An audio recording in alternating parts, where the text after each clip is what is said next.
दोस्तों नमस्ते। मैं रमेश वासके। दोस्तों, ये वीडियो आपको अच्छी लगे तो आप लाइक करें, कमेंट करें और ज़्यादा से ज़्यादा लोगों तक इसको शेयर करें। दोस्तों, आज हम बात करने वाले हैं एक उद्यमशील व्यक्ति की क्षमताएं, योग्यताएं, कि एक उद्यमशील व्यक्ति के अंदर क्या-क्या गुण होना चाहिए। तो दोस्तों, कुछ वैज्ञानिकों ने शोध किया है जिसमें पाया है कि एक अच्छे उद्यमशील व्यक्ति के अंदर 15 गुण होना चाहिए।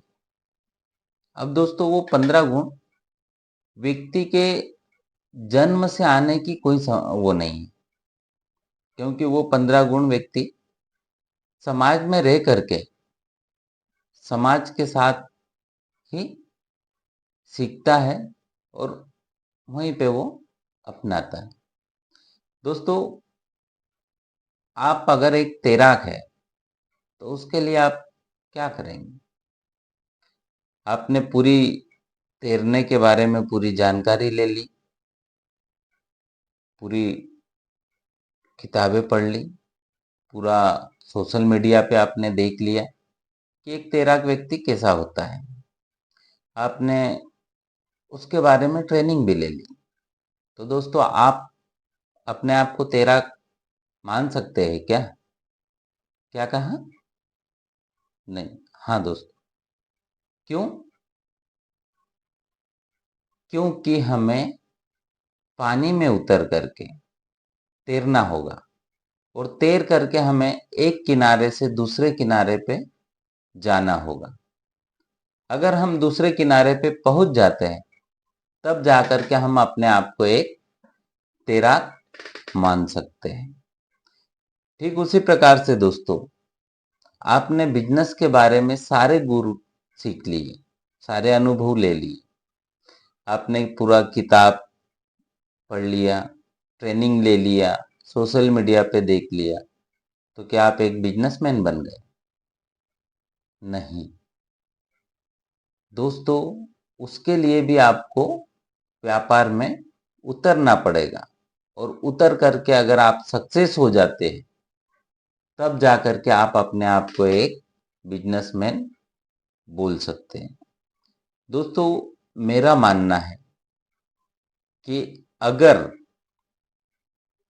आप व्यापार में 3 साल तक अगर डटे हुए हैं तो आप ये मान के चलो कि आप एक सफल उद्यमशील व्यक्ति हो सकते हैं। क्योंकि दोस्तों, पहला साल आपका शुरुआत करने में निकल जाएगा, दूसरा साल आपका कमियां दूर करने में निकल जाएगा और तीसरा साल अगर आप टिके रहे तो आप में एक अच्छे उद्यमशील व्यक्ति की संभावनाएं पैदा हो जाती। क्योंकि दोस्तों, आपने देखा होगा एक बच्चे को स्कूल में डालना है तो उसके लिए भी हमें 3 साल का समय लगता है, क्योंकि 3 साल में वो पूरी तरह से उस बालक का विकास हो जाता है, वो चलने लगता है, बोलने लगता है, समझने लगता है। ठीक उसी प्रकार से व्यापार में भी दोस्तों, व्यापार में कुछ चीजें हैं जो उसमें किसी प्रकार से कोई प्रभाव नहीं डालती है। व्यक्ति द्वारा शुरू में लगाई गई पूंजी कि व्यक्ति ने कितनी पूंजी लगाई, ये कोई डिपेंड नहीं करता है। दोस्तों, व्यक्ति का प्रारंभिक शैक्षणिक स्तर क्या है, व्यक्ति कहाँ तक पढ़ा लिखा है, ये भी किसी प्रकार से कोई प्रभाव नहीं डालता है। उद्यमी की सामाजिक सांस्कृतिक पृष्ठभूमि क्या है, ये भी इसमें किसी प्रकार से कोई प्रभाव नहीं डालती है। तो दोस्तों, ये 3 चीजें हैं जो कि एक अच्छे उद्यमशील व्यक्ति के लिए किसी प्रकार से कोई प्रभाव नहीं डालती। सबसे पहला आता है स्व प्रयास, खुद से। दोस्तों, हम अगर कोई भी काम कर रहे हैं तो हमारे अंदर इतनी समझ होना चाहिए कि हम उस काम को खुद से कर सकें, स्वयं से कर सकें, ना कि हम दूसरों के ऊपर डिपेंड होकर के करें। कि आपके पास पैसा है और आपने शुरू कर दिया, लेकिन उसकी समझ आपके अंदर नहीं, तो आप कहीं ना कहीं फेल हो जाएंगे। तो दोस्तों, इतनी समझ हमारे अंदर होना चाहिए कि हम उसे खुद से शुरू कर सकें। दूसरों के ऊपर डिपेंड करके अगर होंगे तो हम कहीं ना कहीं फेल हो जाएंगे। दूसरा आता है दोस्तों, अवसरों की पहचान करना और उनका प्रयोग करना। दोस्तों, हमें अवसरों की पहचान करके उनका प्रयोग करते भी आना चाहिए कि हमारे क्षेत्र में किस प्रकार से अवसर उपलब्ध है और उनको किस प्रकार से हम उपयोग में ले सकते हैं। उदाहरण के लिए दोस्तों, हम जा रहे हैं और हमारे सामने गाय का गोबर पड़ा हुआ है।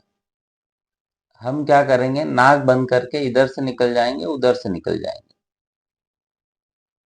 लेकिन अगर आप उसमें अवसर तलाश करेंगे तो वास्तव में उसमें आपको अवसर दिखेंगे।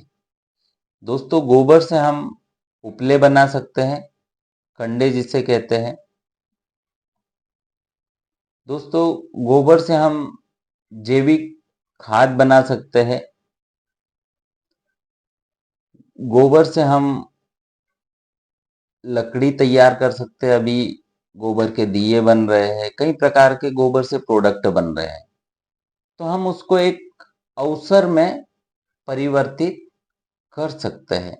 तो दोस्तों, हमें अवसरों की पहचान करना और पहचान करके उनका प्रयोग करते भी हमें आना चाहिए। तीसरा है दोस्तों, दृढ़ता से संपादित करना। आप अगर कोई काम कर रहे हैं तो बिना डरे, निडर होकर के उसको बिल्कुल दृढ़ता से संपादित करें। हमें आगे पीछे नहीं हटना है। हमें बकायदा बस शुरू हो जाओ वाला संकल्प होना चाहिए कि हम खुद से उसको दृढ़ता से संपादित कर सकें। अगला है दोस्तों, सूचनाओं की खोज करना। हम अगर कोई व्यापार शुरू कर रहे हैं तो हमें सूचनाओं की खोज करते आना चाहिए।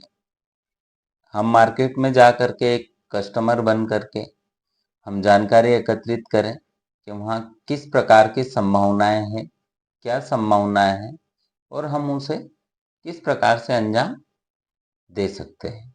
मार्केट में कौन सा प्रोडक्ट चल रहा है, क्या रेट चल रहा है, पूरी जानकारी हमें उसकी एकत्रित होना चाहिए। अगला है दोस्तों, उत्तम गुणवत्ता के प्रति चिंतित। हम अगर काम कर रहे हैं, हम व्यापार कर रहे हैं, तो हमारा फोकस होना चाहिए उत्तम गुणवत्ता के प्रति। हमारा जो प्रोडक्ट है वो बेस्ट हो। अब हम कैसे देखेंगे कि ये बेस्ट है कि नहीं है, इसकी गुणवत्ता अच्छी है कि नहीं? तो दोस्तों, उसको देखने के लिए हम मार्केट में देखें कि उस प्रोडक्ट की क्वालिटी कैसी है मार्केट में और हमारे प्रोडक्ट की क्वालिटी कैसी है। तो हम इस प्रकार से तुलना करके और हमारे प्रोडक्ट को और बेहतर बना सकते हैं। आपके पास जो भी प्रोडक्ट है उसकी क्वालिटी अच्छी होना चाहिए, उसकी पैकेजिंग शानदार तरीके से होना चाहिए। इस प्रकार से हम हमारे प्रोडक्ट को उत्तम गुणवत्ता रहित बना सकते हैं।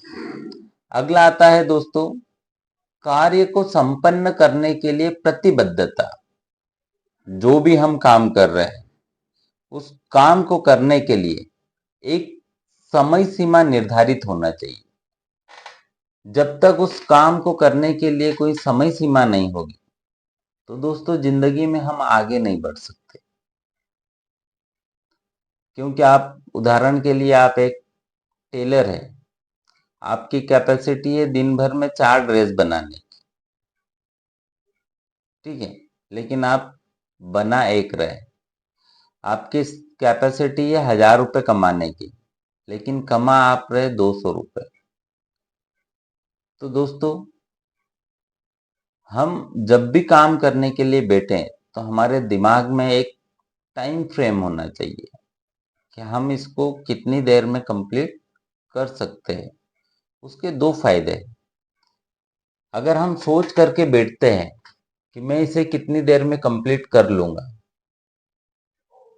तो एक तो काम ज्यादा कर पाएंगे हम, दूसरा जो कस्टमर हमारे पास आने वाला है उसे हम समय दे पाएंगे। आज मार्केट में दोस्तों ये हो रहा है कि कोई भी कस्टमर आ रहा है उसे हम बोलते हैं बस 1 घंटे में ले जाना, आधे घंटे में ले जाना। दोस्तों उस प्रोडक्ट को बनाने के लिए जो समय है वो 1.5 से 2 घंटे का है, लेकिन आप उसे आधा घंटा 1 घंटा बोल करके टाल रहे हैं। उससे दोस्तों क्या होगा, आपका कस्टमर आपसे रूठ जाएगा, वो दोबारा आपके पास नहीं आएगा। तो दोस्तों पहले तोले फिर बोले। पहले हमें ये तो पता होना चाहिए कि मेरे हाथ में कितना काम है और मैं इस काम को हाथ में लूंगा तो कितना समय लगेगा। उस हिसाब से हमारे कस्टमर को हम समय दें। कस्टमर आपसे समय मांग रहा है, न कि वो आपको समय दे रहा है।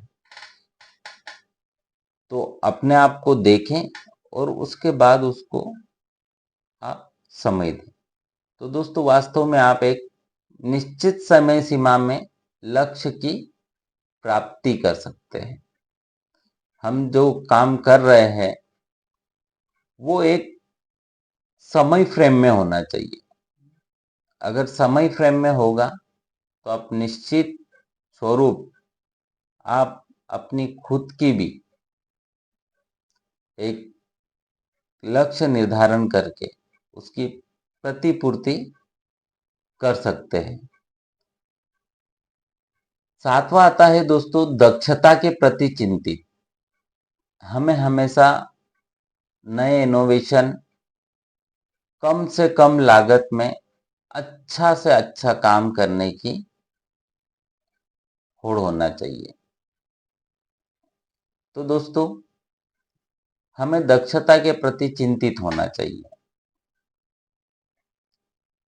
कम संसाधन में मैं किस प्रकार से अच्छा काम करूं। एक एग्जाम्पल है दोस्तों, एक व्यक्ति अच्छी बड़ी दुकान लेकर के काम कर रहा है कपड़े सिलने का, और एक व्यक्ति है वो एक झाड़ के नीचे बैठा हुआ है काम करने के लिए। एक ने अपने व्यापार में 3 से 4 लाख रुपए लगाए और एक व्यक्ति ने अपने व्यापार में 10 से 15 हजार रुपए लगाए। अब देख लो दोस्तों, आप किसी के भी पास चले जाओ, आपको पेमेंट पैसा बराबर देना है। तो आप खुद समझदार हैं कि आपको क्या करना चाहिए। तो हमें किस प्रकार से कम संसाधन में अपने लक्ष्य को साधना चाहिए। अगला आता है दोस्तों व्यक्तित्व विकास, व्यवस्थित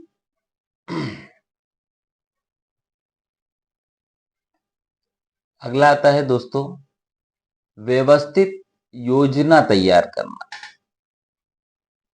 हम जो काम कर रहे हैं उसकी एक व्यवस्थित योजना हमारे पास होना चाहिए, जो भी काम है। दोस्तों जिंदगी में आगे बढ़ने के लिए ये करना बहुत अति आवश्यक है। अगर आप एक सुव्यवस्थित योजना तैयार करके आप काम करेंगे तो आप 100% आपके लक्ष्य को पार कर लेंगे। दो चीजें हैं दोस्तों इसमें, आपके पास कोई काम है तो उसकी एक व्यवस्थित योजना बना ले, और दोस्तों आपके पास अगर कोई योजना है तो उस योजना के अनुरूप आप काम ढूंढ सकते हैं। तो हम एक योजना बना करके काम कर सकते हैं। पहला मुझे क्या करना है, दूसरा क्या करना है, तीसरा क्या करना है, चौथा क्या करना है।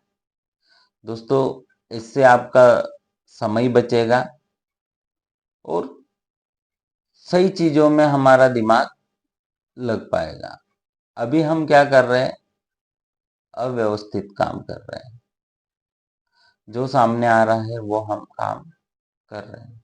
तो दोस्तों उसको करने के लिए आपको क्या करना है, हमको रात को सोने से पहले हम कल के बारे में सोचें कि कल मुझे क्या काम करना है और कैसे काम करना है।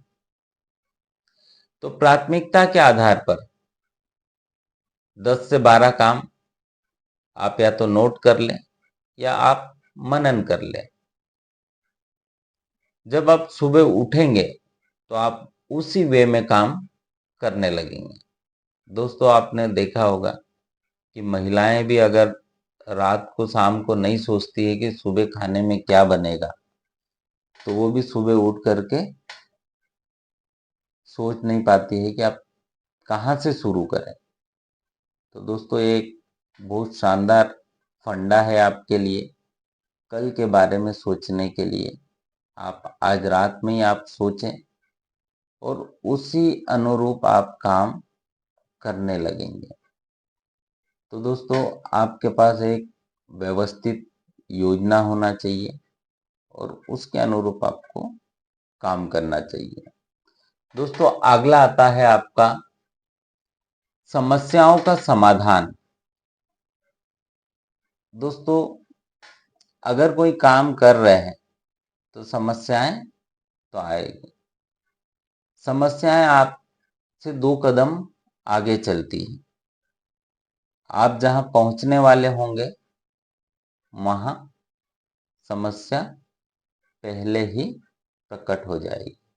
तो दोस्तों समस्याएं हमें दिखती है, समस्याओं को देख करके हम उसे अंजाम दें और आगे बढ़े, समस्याओं का निदान करते चलें। हम क्या करते हैं, समस्याओं को नेग्लेक्ट करते हैं, समस्याओं को टालते हैं और वो आगे चल करके एक बहुत बड़ा रूप धारण कर लेती है जो कि हमारे से सॉल्व नहीं हो पाती और फिर हम बहुत बड़ी समस्या में पड़ जाते हैं। तो समस्याओं का समाधान करके हम काम को अच्छी तरीके से हम करें। आत्मविश्वास अगला है, सेल्फ कॉन्फिडेंस। दोस्तों हमारे पास आत्मविश्वास नहीं, सेल्फ कॉन्फिडेंस अगर नहीं है तो हम किसी प्रकार से कोई भी काम नहीं कर सकते। आपके पास पैसा है, दोस्त है, नॉलेज है, सब कुछ है आपके पास, लेकिन आपके पास अगर आत्मविश्वास नहीं है तो हम किसी प्रकार से कोई काम नहीं कर सकते। दोस्तों आत्मविश्वास है क्या? आत्मविश्वास और कुछ नहीं, हमारे अंदर का डर। जिस दिन हमारे अंदर का डर खत्म हो जाएगा। उस दिन हमारा आत्मविश्वास ऑटोमेटिक बाहर निकल करके आए। तो दोस्तों, अपने आत्मविश्वास को बढ़ाएं, अपने आत्मविश्वास को बनाए रखें। अगला आता है दोस्तों, स्पष्टवादिता। व्यक्ति ने हमेशा स्पष्टवादी होना चाहिए। व्यक्ति ने किसी की बुराई किसी के पीठ पीछे नहीं करना है। जो भी बोलना है, जैसा भी बोलना है, सामने बोल करके खत्म कर दे। ऐसा क्यों? क्योंकि अगर आपने किसी की बात किसी के सामने करी, वो बात जब तक सामने वाला व्यक्ति तीसरे व्यक्ति को नहीं बोलेगा, तब तक वो आपके दिमाग में घूमती रहेगी। और आपके दिमाग में अगर वो बात घूमती रही, तो आप कुछ सोचने समझने लायक नहीं बचेंगे, क्योंकि वो बात आपके दिमाग में आपको हर बार कचोटती रहेगी। तो दोस्तों, व्यक्ति को हमेशा स्पष्टवादी होना चाहिए। जो बोलना है बोल करके उसको खत्म करें। अगला आता है दोस्तों, यकीन दिलाना। हमारे अंदर यकीन दिलाने वाली कला होना चाहिए। हम जो भी काम कर रहे हैं, जो भी सामान बेच रहे हैं, जैसा भी है, वो बेस्ट है, ऐसा आपको यकीन दिलाना होगा। उसके लिए एक सोची समझी रणनीति तैयार कर सकते हैं। दोस्तों, आपने देखा होगा, गांव में जब कोई मार्केटिंग करने के लिए आता है, कोई सामान बेचने के लिए आता है, तो आपने देखा होगा कि आपके पास उस दिन पैसा नहीं है, आपकी इच्छा भी नहीं है सामान खरीदने, लेकिन वो इतने बढ़िया तरीके से उसको प्रेजेंट करता है कि आप किसी तीसरे व्यक्ति से पैसा उधार लेकर के वो सामान आप खरीदने पे मजबूर हो जाते हैं। तो दोस्तों, ये होती है यकीन दिलाने की कला। आप एक व्यापारी है या व्यापारी की संभावना है, तो ये गुण भी आपके अंदर होना चाहिए। अगला आता है दोस्तों, प्रभाव डालना। प्रभाव डालना ये भी एक सोची सी समझी एक रणनीति का हिस्सा है। आप अपनी बात किस प्रकार से रख रहे हैं, जहां आप अपनी बात रख रहे हैं, वो पूरी तरह से प्रभावशील होना चाहिए। व्यक्ति आपको सुने, व्यक्ति का ध्यान इधर उधर ना भटके। इस प्रकार से प्रभावशील तरीके से आप बातचीत करें। आंखों में आंखें डाल करके आप बात करें। तो इस प्रकार से आपको प्रभावशील तरीके से आपको बात करते आना चाहिए। दोस्तों, 14वां पॉइंट है निगरानी करना। आप जो भी काम कर रहे हैं, जैसा भी काम कर रहे हैं, वो आपकी निगरानी में होना चाहिए। जब तक हमारी निगरानी में कोई काम नहीं लेंगे, तो वो काम पूरी तरह से कंप्लीट नहीं हो पाएगा। तो कोई भी काम हम एक निगरानी में रह करके करें। कोई भी काम आप कर रहे हैं, किसी भी प्रकार से किसी भी माध्यम से उसकी निगरानी पूरी तरह से आपको रखना चाहिए। दोस्तों, आखिरी है 15वां, संबंधित व्यक्तियों के सुख दुख का ख्याल रखना। किसी भी प्रकार से कोई भी संबंधित व्यक्ति है, आप अगर कोई काम कर रहे हैं, तो आपके यहाँ जो व्यक्ति काम कर रहा है, आपका नौकर हो सकता है, आपका मुनीम हो सकता है, उसके सुख दुख के बारे में आपको सोचना पड़ेगा। आपके यहाँ काम कर रहा है, एज ए फैमिली मेंबर उसे लेकर के आपको चलना चाहिए। दोस्तों, जब हम उसे एक फैमिली मेंबर की तरह ट्रीट करेंगे तो जिंदगी भर आपके साथ रहेगा, आपको कभी किसी प्रकार से वो धोखा नहीं देगा। तो दोस्तों, हम क्या करें उसके लिए? हम समय समय पर उसका ध्यान रखें। घर में उदाहरण के लिए अगर कोई बीमार है तो उससे हालचाल पूछें। जब एक बॉस अपने सहकर्मी से, अपने नौकर से अगर घर के बारे में पूछता है तो उसे बहुत अच्छा लगता है। कोई भी बार त्योहार हो, एक छोटा सा उसे एक गिफ्ट ऑफर करें, उसे बहुत अच्छा लगेगा। अपने आप को उस जगह आप रख करके देखें। दोस्तों, वो जिंदगी भर आपको छोड़ करके नहीं जाए। तो जो भी है हमारे सहपाठी हैं, उनका सुख दुख का ख्याल भी हमें अच्छे से रखते आना चाहिए। तो दोस्तों, एक अच्छे उद्यमशील व्यक्ति, एक अच्छे व्यापारी के अंदर ये 15 गुण होना चाहिए, ताकि वो एक व्यापार को एक नई दिशा दे सके, एक ऊंचाई पर ले जा सके। ये एक व्यापारी के गुण हैं। इन गुणों का होना या ना होना डिपेंड नहीं करता है, क्योंकि कोई भी ये गुण जन्म से लेकर के नहीं आता है। ये गुण समाज में रह करके ही सीखा जाता है और अपनाया जाता है। तो दोस्तों, धन्यवाद। आप इस वीडियो को इतना फैलाओ कि सारे व्यापारी जगत में इसकी पहुंच बन सके और इसका लाभ ले सकें। धन्यवाद दोस्तों।